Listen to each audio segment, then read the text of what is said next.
Maybe you were such a person. Maybe you were a person that wasn't very religious at all. And you were living life like the rest of your extended family. But something came in your heart and you said, you know what? I'm going to take this guidance seriously. I don't know how it happened. Maybe Allah made it happen through some YouTube video. Or it happened through some khutbah you heard, or a friend, or however it happened. But you decided to make a change for the better in your life. And when you start changing the behavior in your life, the first people to see a change in you will be your own family. They will notice it.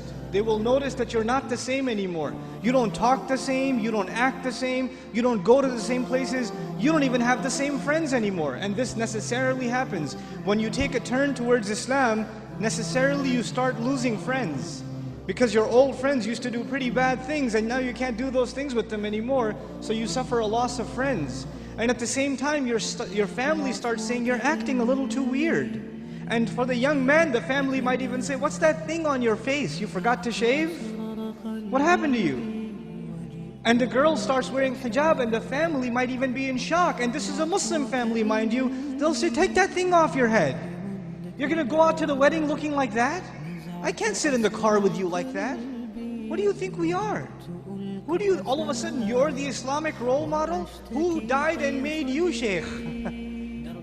That all of a sudden we should be looking up to you. Remember what you were like last year, man? You were the party animal. Now you're going to go make salah? Yeah, seriously, please. We know what you're really like. In other words, this not only have you lost your friends, from your family you get the nastiest kinds of sarcasm and criticism all the time, all the time. Every chance they get, they say something to you. They say something about your beard. They say something about your habits of making salah. They say something about putting your children in Islamic school. They say something about sending your children to Sunday school, or you getting up for Fajr or Isha and going to the masjid. They'll have some comments for you, and those comments hurt. They burn pretty good. This happens to young men in the audience, where their parents start telling them to stop hanging out with their other Muslim friends, don't go to the masjid, don't waste your time. I wallahi myself know of stories where the father found out that in between classes, the son used to, because his classes were 3-4 hours apart, in between classes he used to go to the masjid to pray dhuhr and just study at the masjid.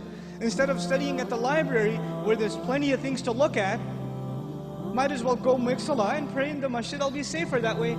Dad finds out. You're becoming an extremist, son.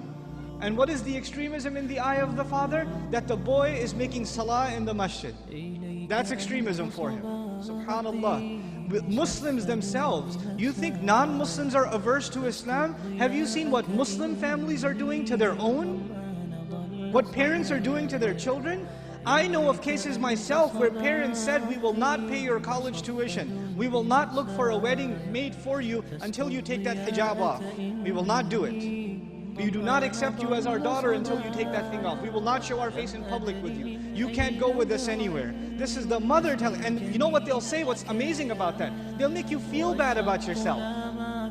They'll tell you, what kind of daughter are you? You should be ashamed of yourself. You're embarrassing your parents. We're Muslim, but we're not Muslim. We're not those kind of Muslims. That's not how we do things in our family. That's what they'll say. Our family is different. We don't do things like that in our family. That's those masjid people. Don't be like those masjid people. That's what they'll say. And you know what's amazing about that? If you look at a portrait of your great-grandparents from back in the day, good old great-grandpa's got a big old beard and you can't even see grandma's face. So who's being true to the family and who's an embarrassment to the family? See, this is Muslim families today. And you're in the midst of all of this. And you know what happens? Because you've made a decision to turn towards Islam, if an enemy of Islam came to you and said, abandon your religion, you'd say, oh yeah? I'm going to be even more committed.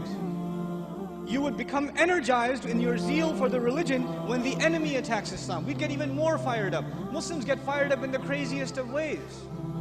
Somebody draws a cartoon about the Messenger ﷺ, and Muslims go crazy and they'll burn some other guy's car up or break somebody else because they're really angry. But we get fired up when something happens, something questions the dignity of our religion, even if it makes sense or doesn't make sense. But when your own family comes and says, look, I love you, I'm worried about you, I don't want you to become this way, This is the way of the people who fail out of college, who don't have a career, who have miserable lives. I don't want you to fall into this extreme. Somebody is putting you under their influence. You need to get away from them. They're the ones pulling you away. So how do you deal with that? The most inappropriate response to this pressure is anger. And you know what? That is the most common response too. Your parents start yelling at you for growing the beard, and you're a young, hot-blooded guy. What do? Oh yeah? It's the sunnah. You can't tell me what to do. You're following culture, and I'm trying to follow Islam, and you slam the door in their face. Way to go. Because that's what Allah wants you to do, yell back at your parents. And they're just they're talking about your beard. What was Ibrahim's father talking about, alayhi salam? Was he talking about something small or something big? Go make sajda to idols, boy. And does he lose his cool? Does he get angry? We have to learn how to be with our parents.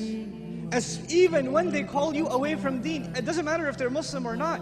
وَإِن جَاهَدَاكَ عَلَىٰ أَن تُشْرِكَ بِمَا لَيْسَ لَكَ بِهِ عِلْمٍ فَلَا تُطِعْهُمَا وَصَاحِبْهُمَا فِي الدُّنْيا مَعْرُوفًا. Allah Azza wa Jalla tells us, if they struggle against you to make you follow what they themselves have no knowledge of, don't obey them, while at the same time accompanying them in the most dignified fashion. Obeying them is separate, respecting them is separate.